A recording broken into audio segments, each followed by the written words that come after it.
Et si la plupart de nos disputes de couple haine avaient rien à voir avec ce sur quoi on se dispute, et si, derrière chaque reproche, chaque silence, chaque colère, il y avait en réalité une seule et unique question: est-ce que je compte encore pour toi? Aujourd'hui, dans l'Odyssée relationnelle, je vous parle d'un livre qui a changé ma vision de l'amour et des relations.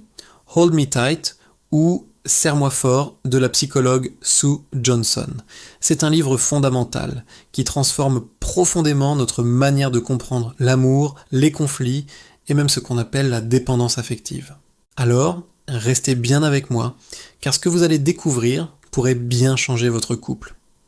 Sue Johnson part d'un constat simple mais assez dérangeant. L'amour n'est pas un luxe émotionnel, c'est un besoin vital.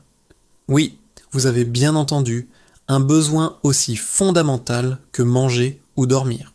Contrairement à ce qu'on nous a souvent appris, notamment l'idée qu'il faut être fort et indépendant, aimer, ce n'est pas devenir dépendant au mauvais sens du terme. Au contraire, c'est créer un lien d'attachement sécurisé, un refuge émotionnel. C'est ce sentiment profond et rassurant de savoir qu'il y a quelqu'un dans notre vie qui nous voit vraiment, qui nous entend, qui répond quand on appelle à l'aide. Et ce besoin, il ne disparaît absolument pas à l'âge adulte. En fait, notre partenaire devient notre principale figure d'attachement. On a besoin de sentir qu'on peut compter sur cette personne, qu'elle sera là pour nous dans les moments difficiles, qu'elle a notre dos. Quand ce lien est solide, on se sent plus confiant, plus courageux pour affronter le monde.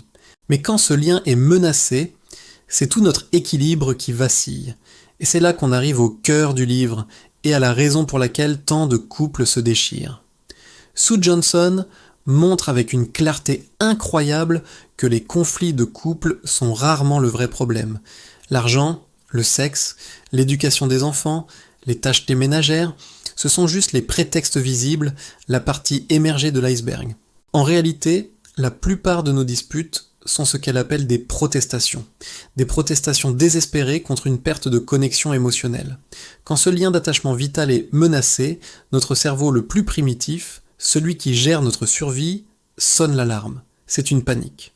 On entre alors dans ce que Johnson appelle des dialogues démoniaques. Ce sont des cercles vicieux où chacun réagit à la réaction de l'autre, et la situation ne fait qu'empirer.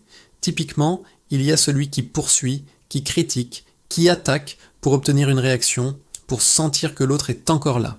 Et il y a celui qui se retire, qui se mure dans le silence, qui se défend pour se protéger de la critique et de la tension. Le résultat est tragique. Plus l'un se bat pour être rassuré, plus il fait fuir l'autre. Et plus l'autre se retire pour se protéger, plus il active la panique du premier. Chacun, dans sa tentative maladroite de sauver la connexion ou de se sauver soi-même, finit par détruire ce lien et se sent encore plus seul, plus incompris, plus désespéré.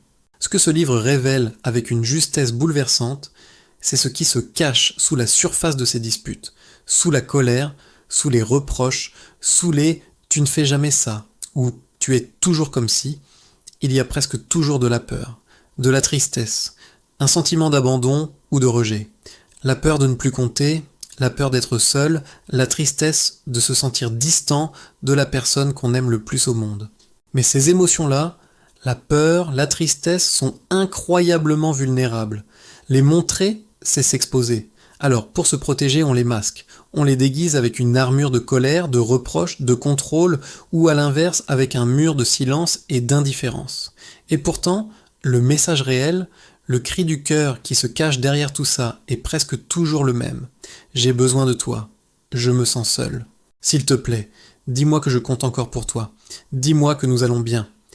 Mais la bonne nouvelle, c'est que Sue Johnson ne se contente pas de nous expliquer pourquoi ça va mal. Elle nous donne les clés pour réparer le lien. Elle propose une feuille de route basée sur 7 conversations clés. Et attention, il ne s'agit pas de simples techniques de communication ou d'apprendre à mieux se parler. C'est bien plus profond. Ce sont des moments de vérité émotionnelle.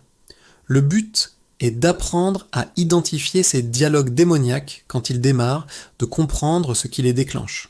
C'est apprendre à regarder sous la colère pour trouver les vraies émotions, les blessures d'attachement, ces moments passés où on s'est senti seul ou abandonné. C'est oser dire à l'autre ce qui nous fait vraiment peur, oser être vulnérable. Et, tout aussi important, c'est apprendre à écouter la vulnérabilité de l'autre, à y répondre avec présence, avec douceur, avec réconfort. Le cœur du changement, ce n'est pas de mieux argumenter, c'est de redevenir pour son partenaire émotionnellement accessible, réceptif et engagé. C'est de reconstruire ce refuge sécurisant.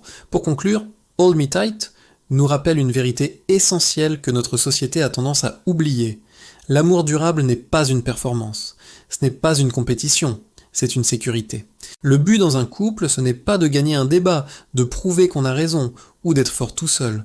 C'est de savoir qu'on peut se tourner vers l'autre et dire en toute confiance « j'ai besoin de toi » et entendre en retour la plus belle des réponses « je suis là ». Dans l'Odyssée relationnelle, ce livre nous enseigne que le vrai courage en amour, ce n'est pas de cacher ses faiblesses, mais de les partager. La plus grande force d'un couple, c'est sa vulnérabilité partagée. Alors, si cette vidéo vous a parlé, je vous invite à prendre un instant pour vous poser cette question honnêtement. La dernière fois que votre partenaire vous a appelé émotionnellement, peut-être maladroitement, avec de la colère ou du silence, est-ce que vous avez répondu ? Avez-vous vu la peur sous la colère ? Avez-vous tendu la main ? Merci d'avoir suivi cette nouvelle étape de l'Odyssée relationnelle. N'oubliez pas de vous abonner pour ne pas manquer les prochaines explorations. À très bientôt pour continuer ensemble à explorer les chemins du lien.